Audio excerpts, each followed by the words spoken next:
আমরা তো এখন খেলতেই ভুলে গেছি। বাচ্চারা তো এখন সব সময় ফোন টিভি নিয়ে আর পড়াশোনা নিয়েই ব্যস্ত।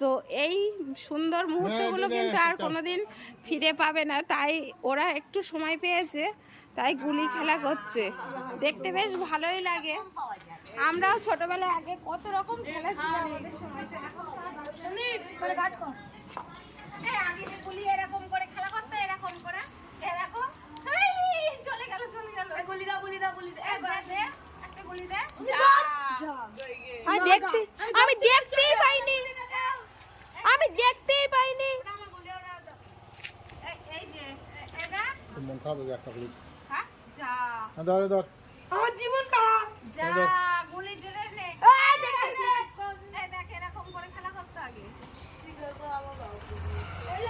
দিয়েছি আমার চল যাও দেখ খেলে আমার চাল